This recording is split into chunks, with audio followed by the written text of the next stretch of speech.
Сайн байсан та бүхэнд Crypto Stage-ийн дугаар бүгд бэлэн боллоо. Тэгээ энэ дугаараараа нэг муу мэдээд болох. Бух явлаа. Баага ярьжээ. Бүр муу ярьдаа ш. Заарсан гэхдээ нэлээд том мэдээс гах шиг бол бас том хүлээлтийн ойр царин те. Транс судалдаа суух гэдэг байна. Хятадын бас нэг дараагийн мөр ковидын хөл гарах гэдэг нь үгсэн бас айдас байна. За Америкт маш хэмжээний гаал гарч байна те. Бас хамсалтай мэдээд их бол та. За крипто юу вэ? За крипто дээр энэ мэдээлүүд ч угаасаа бүгд бүх эдийн засгт бас нөлөөлсөн гэдэг нь нөлөөлсөн. За тэгээд энэ 7 хоног гарсан мэдээлүүд бол хатсангүй бас өмнөх 7 хоногийг бодвол 24 онолгоо илүү хандсан биш 25 онолгоо хандсан гоё мэдээлүүд байна. За тэгээд хамгийн ихний мэдээ болонгууд Wanik гэдэг одоо ETF гаргасан компани байгаа. За газар тийм.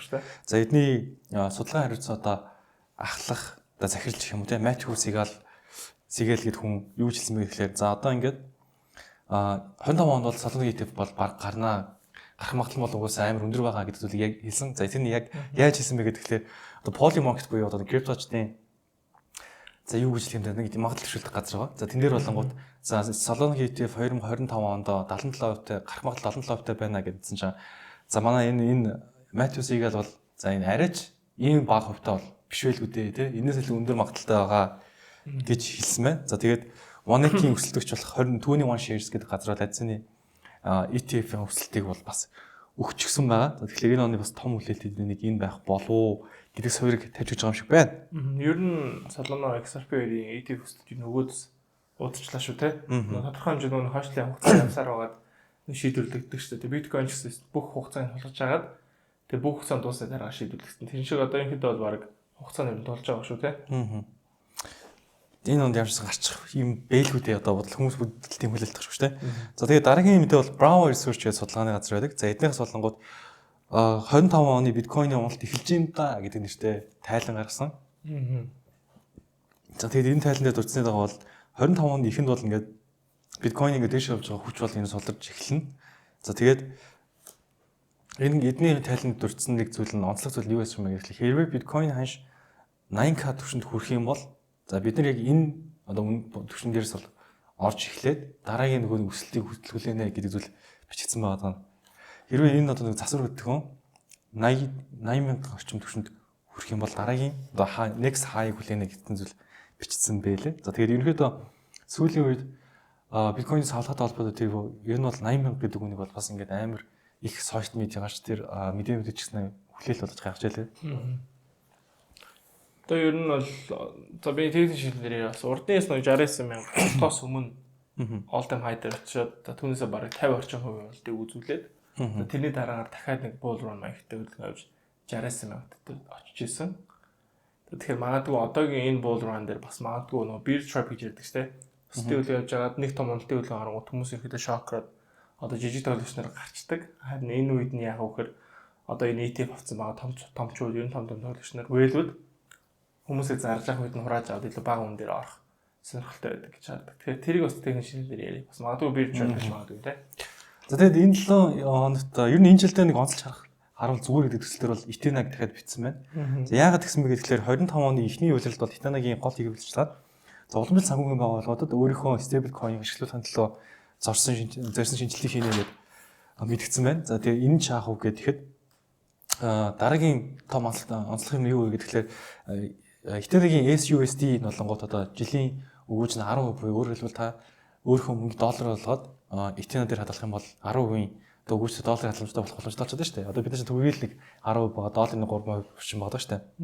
Тэгмүүд дотоод одоо банкны гадаад хадгаламжийн хүнс 3 өндөрхүүтэй юу гэдгийг хадгаламж одоо тэр Ethereum дээр байгаа даа гэсэн үг. За тэгээд энийг ашиглаад тэр энэ ашиглаж байгаа нэг жишээ нь болонгууд нийтдээ 368 мянган одоо хөрөнгө оруулагч 585 тэрбум долларыг яг энэ төр ингээд хадгалаад 10% өгөөж хүртээд байж байгаа гэдэг зүйл бол статистик бол байгаа юм байна. За тэгээд дээрс нь 100 сая долларын ашиг орлого олж чадсан. Одоо ингээд хамгийн хурдан төслүүд гэж ирэмблэх юм бол Ethereum хоёр бичдэг юм байна. За нэгт нь юу вэ гэхээр pump fund гэдэг юм байна. За хоёрт нь бол Ethereum 251 өдрийн дотор 100 сая долларын орлого олж чадсан гэдгээр хоёр ирэмтдэж байгаа юм байна. Тэгээд энэ нь юу хэлээд байна гэхээр хүмүүс маш ингээд хурцтай энийг ашиглаж эхэлж байна гэдгийг бол илтгэж байгаа баг. За тэгээд өөр нэг онцлог юм болонгууд одоо энэ Америкийн доллартай холбоотой крипто бүтээгдэхүүнүүд дундаас 3-т орох хэмжээний том болцсон юм байна л да Ethereum. За нэгдүгürt нь мэдээж тэр хоёрдугаарт нь одоо Circle USD орж байгаа. Тэгээд Ethereum бол 3-т орж иж байгаа юм. Тэгэхээр энэ төсөл бол заавал энэ жил онцлог төслүүд энийг байх байхаа. Тийм учраас та нэг бас судалж үзээрэй гэдэг зүйлийг бол бас дурдсан мэт надад их таалагдсан. Тэгээд хамгийн гол нь тэр нөгөө нэг орлого олж чадсан хэмжээ. Pump бол ингээд meme coin гаргаад хүмүүс ингээд зөндөө ороод явчихж байгаа шүү дээ. Тэгмээд үнэхээр ардаа юмтай төсөлч юм аа бод ажил хийж байгаа төсөл гэж хайдаг хүмүүсийг бол хитнийг судлаад бас үнэхээр бод ажил мөн үү эсвэл Luna шиг crash болох эсэлтэй юу гэдэг та бас судалж үзээрэй. Хамгийн гол нь синтетик доллар буюу одоо нөгөө химиэл зохиомл гэх юм уу. Энэ бас өндөр нөгөө талаараа жоо аюултай байх маа. Өндөртэй тий. Одоо өндөр хэмжээний хүү амлж байна гэж бас нэг талаараа харилцагч татаад байгаа ч гэсэн өөр бас яг энэ хэмжээний хит их төлөвлөлт үүсчих юм бол яг энийгээ даахгүй бас нэлээ эвгүүлтэй. Тийм. Гэтэ юм чинь судлаж үзвэл бас зүгээр төсөл баг шүү. За тэгээд Hashgraph Capital гэдэг одоо нөгөө крипто төсөл хөрөнгө оруулалтын сан байдаг. За эднийх бол 25 онд ер нь ямар төсөл хөрөнгө оруулахаар мөнгө судалж байгаа вэ гэхэд CEO бол Dion Chao гэх хүн байгаа. Гүйцэтгэгч нь бол юу гэж хэлсэн бэ гэхээр за нэгдүгürt нь бол stable coin дээр суурилсан бүтээгдэхүүн тэгээд яг нэг Ethereum-ийн одоо яагаад хоёр туршилт тонох тийм stable coin дээр ингээд суурилсан бүтээгдэхүүнүүдээр илүү ингээд онцгойлон анхаарна гэсэн байсан. За тэгээд хоёрдугаарт нь нөгөө л нэг real world asset буюу tokenization. За энэ хоёр бол ингээд боддоор ингээд эрэлт байгаа гэдгийг бол ингээд хангалттай харуулсан. За тэр тусмаа tokenization гэдэг нь бол ингээд 30 тэрлион долларын зах зээл байгаа учраас энд бол одоо ингээд токенжуулаад явах боломжтой онлайн маш том маркет байгаа гэж үзсэн байна. За тэгээд дөрөвдүгээрт нь бол AI дээр суурилсан төслүүд. За AI agent-үүд нь байна уу? Эсвэл зүгээр AI албасан нөгөө нэг ChatGPT шиг мөртлөө web ажилтны төслүүд нь байна. Тэд нь үчих бах. Тэгээд дид бүтцийн төслүүд гэдэг. Одоо Chainlink байна те хамгийн том маркет тэрнтэй адилхан дид бүтцийн төслүүдтэй юу байна те? Render гэдэг бас явж байгаа. Энэ төслүүд бас илүү ингээд онцгой хөрөнгө оруулна гэдэг зүйлийг мэдгдсэн байна. Хэрвээ та ингээд яг шинэ хөрөнгө оруулалтын төсөл хайж байгаа бол ямар ч үс хөрөнгө оруулалтын сангууд бол ийм дөрвөн категориг илүү онцгойлогдож байгаа юм байна. Тэгэхээр хөрөнгө оруулалтын сангууд бас бидний мэдэхгүй нэг нууц мэдээлэл байгаа гэж итгэх юм бол та бас энэ дөрөөс нь илүү ерөнхий төслийн категори төр юу байна гэж судалж үзээрэй. За, он гарснаас хойш бас 10x research гэдэг газар айгуу сонирхолтой одоо энэ зургийг баг манаас их орж байгаа. Биткойн хашиг бол амар гоё таамаглаж байгаа байхгүй.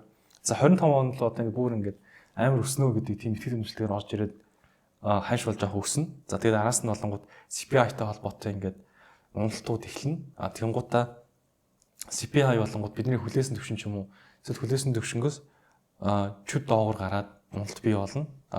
Trump-ийн тангараг хүслийн одоо ингээд хоёрыг дээр тангараг хүслийн тэр нэг хайп нь орж ирээд хүсэлт явна. Тэгээд араас нь FOMC-ийн одоо мэдээний уналтууд орж ирнэ гэдэг ингээд амгалцлаа. За хэд хэдлүүн гэдэг нь бол хашид хамгаалаагүй ч гэсэн ихэд бол ийм зүйл болно гэл. Энэ хашиг ийм мэдээний төлөвлөгөө гэдэг нэг сарын ханшийн одоо савлааг аягүй гоё гаргацсан бэл. 95 дон мэдээ тий. За тэгээд араас нь MicroStrategy ба за оныг яаж хийсэн гэхлээр оныг тэд нар бас биткойн авч эхэлсэн. Одоо тэгээд дунд ч нь бол 62503 байна. Хэрвээ та ямар нэгэн байдлаар амар хэмжээний мөнх хадгалаад тэгээд биткойн авах хүлээж байгаа бол 62503 гэдэг үнээс доош авахд барыг алдахгүй болов уу гэж бодож байгаа. Яг тэгэхээр MicroStrategy гэдэг компани бол дунджаар нэг биткойн 62503 дээр авсан байна. Тэгээд тэдний стейт ашигтай байгаа. Алдталтайс үед бол зараагүй төвчсөн тий. Тэс нэлээд өндөр дэш судалтай болтод хийгээд байгаа. Энэ судалтай болноос өндөр дээр аваад байна. Яг одоо харах юм бол мэдээж авсан дунд шашаа дээшлүүлээ шүү дээ. Одоо урд нь 40 мянга болсон бол 50 мянга болсон. Сая дахиад ингээ аваад хараа одоо дунд шашаа 62 мянга.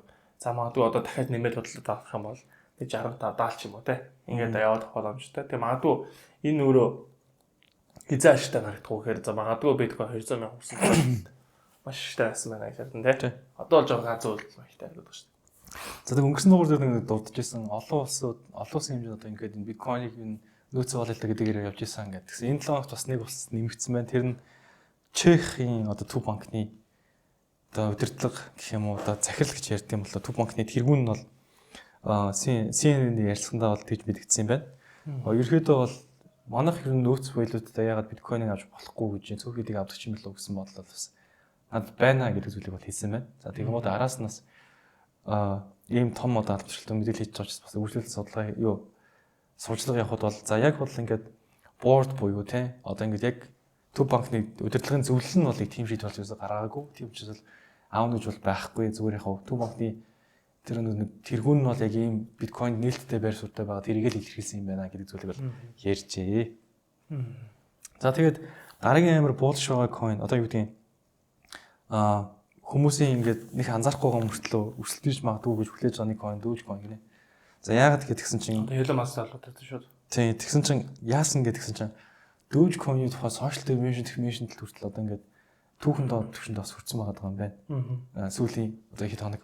Тэгмээд ингээд үнэн өрцөн байгаа ч гэсэн хүмүүс ингэж төлөх ярихгүй байна гэдэг нь өөрөө энэ coin дахиад илүү потенциал байж магадгүй гэдэг илэрхийлж байж магадгүй. Одоо хүмүүс анхаарал татвал dimension одоо тэр статистикээр өсөх юм бол хүмүүс худалдах магадaltaй болж байна шүү дээ. Тийм. Тэгмээд одоо нэг team юм ерөөсөө одоо юу тоогдохгүй байна гэсэн Dogecoin. Тоогдохгүй байгаа нь өөрөө эсрэгээр айгүй тийм сайн мэдээ байж магадгүй. Энэс цаашаа ханш өсөж магадгүй гэдэг хүлээлт бас нэг трейдинг цондод байгаа юм. Гэтэ энэ болгоод ямар анализ хийдэг хүмүүс үү гэх нь sentiment буюу одоо нэг юу гэмтэй social media дээр меншнээ хийждэг ч юм уу, меншнээ судалж модалдаг ч юм уу тэр хүмүүсийг тийм хөтөлбөрийн судалгаа хийдэг хүмүүс бол одоо ингээд төдийлөн энийг тоохгүй байгаа нь сайн мэдээ шүү гэдэг зүйл ярьсан байна. Гэтэ үнэн шүү бодлоо ч юм уу те. Дөрөвдөр бас буудаж байгаа зүйл нь одоо Trump судлаасан дээр дövөж гэдэг юмтай болно даа шүү дээ. Тэрний бас өдрөд халдан шаалтан өөр Elon Musk байна гэдэг. Тэгэхээр магадгүй бас дövөж дээр нэлийн буудаж мэдээж магадгүй болж таарат. За чи нэг Silk Road дээр хураагцсан байгаа биткойн зарнасан юм байна. Харин тийм байлээ. Уг нь бол $5 billion өстэй. Уг нь бол Donald Trump юу хэлжсэн бэ гэхээр хэрвээ би эрхэлж болох юм бол Америкийн гинт зарахгүй даа шүү. Тийм. Ямар ч биткойн зарахгүй гэсэн байсан. Тэгсэн чинь яг Америкийн нэг шүүхийн шийдвэр бол ингээд хараад байна шүү дээ. Тас гээл. Яг зарж болно гэсэн мөлий тий. Тэгэхээр одоо Байден баг шийдэх юм уу яах юм?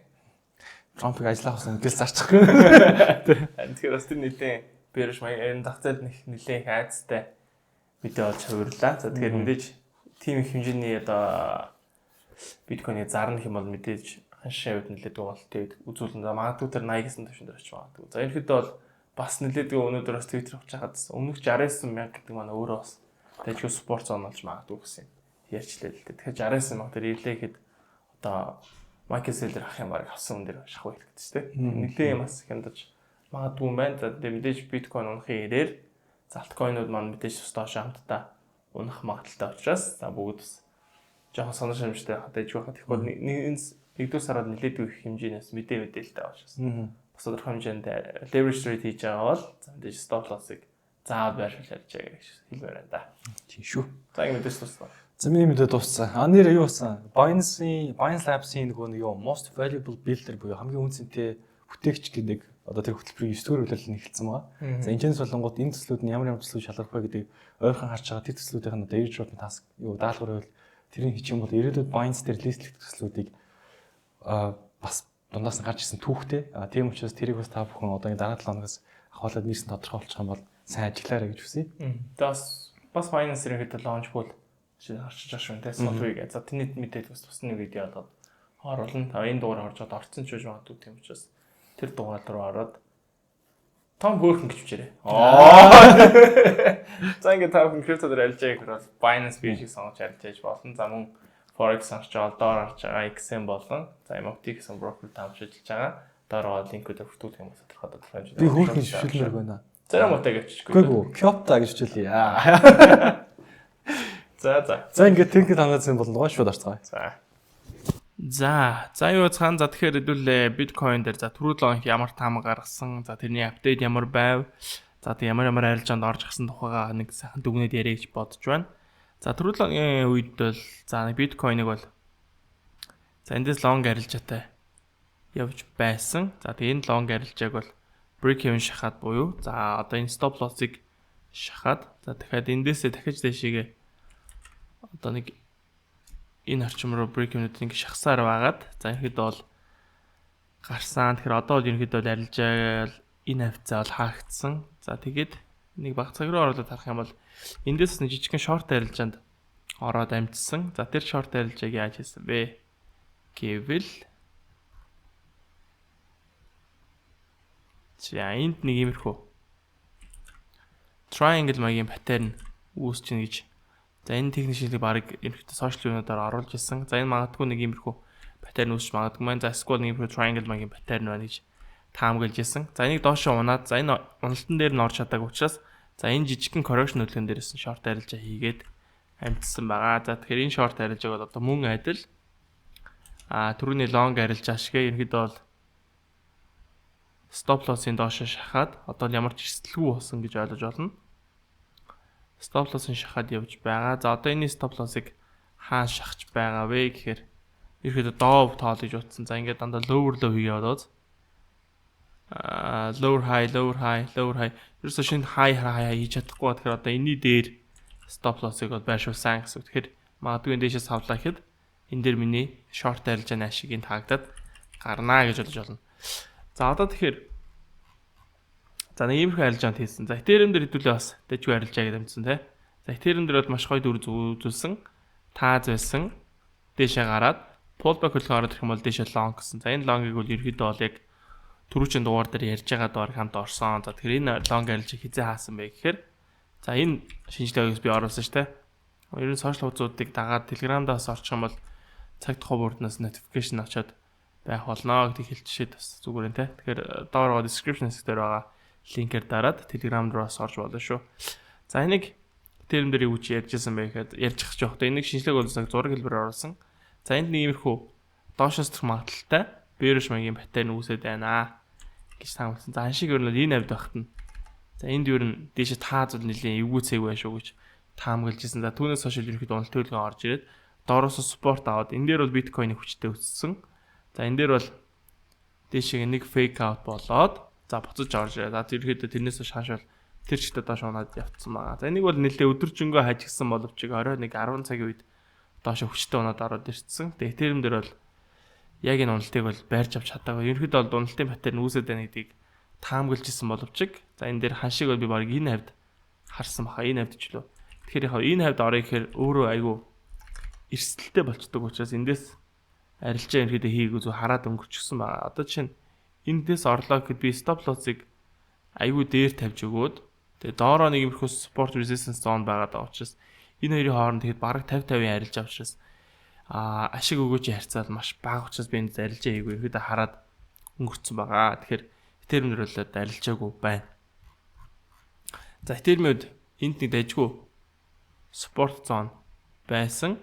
За энийг бас нэг жоохон хариулт авч агаад стрээд ороод ирчихсэн байгаа харж байна те. За тэгэхээр түрүүний юун дээр ярихад за биткойн дээр үргэлжлүүлээд ярьчээ. За BTC-ийн үед одоо бол нэлээд дайггүй спорт зондор ирчихсэн ба.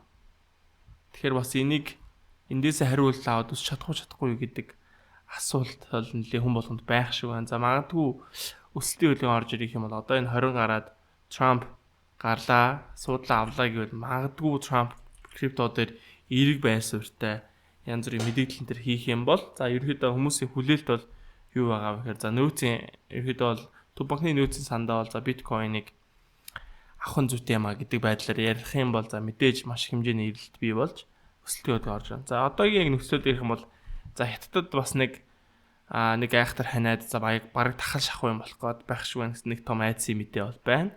За мөн Америкийн хэсэг улсаас Лос Анжелесд ерөнхийдөө нэлээд хэмжээний том гал гарч байна. Тэгэхээр ерөнхийдөө бол маркетыг бол хүмүүс нэг сонирхгүй. За ерөнхийдөө бол Америкийн хэсэг улс нэлээд хөдөлгөөнтэй байгаа учраас бас ерөнхийдөө бол нэлээд хүлээлтийн байдалтай байна. Ерөнхийдөө нэг sideways за эсвэл энэ том спортыг алдах юм бол за магадгүй хэсэг уналтын үед орж магадгүй гэж бодоод байгаа. За мөн өмнөх all time high үүсэх процессыг ямар явж байсан бэ гэхээр за нэг иймэрхүү том уналтын үед орж ирээд correction үед орж ирээд дахиад нэг том уналтын үед орж ирдэг. За тэгэхээр одоо магадгүй бид нар энэ хавьд явж иж магадгүй гэж бид үгнэд байгаа. За магадгүй энэ хавьд явж байгаа бол нэг том унана. За тэр маань өөрөө хэр том уналт болох вэ? Магадлал байна вэ гэхээр за эндээс барыг 58 орчим хувийн уналтыг үзүүлж ирсэн байгаа даа. Тэгэхээр нэлээд том уналтан дээр нөгөө нэг түрүүний ярьжсэн том тоглогч нар маань доороос худалдаж авч жагаад зараад за ирэхэд бол маркет нэлээд айц тавтаад за ирэхэд бол зархан зараад алдаглаа блэх нүлээд дансаа шатаахан шатаагаад дуусаад одоо ирэхэд итгэл найдвар тасрах үед нөгөө том тоглогч нар маань эндээс худалдаа авалтуудаа яагаад буцаад эерэг мэдээ гарч эхэлдэг.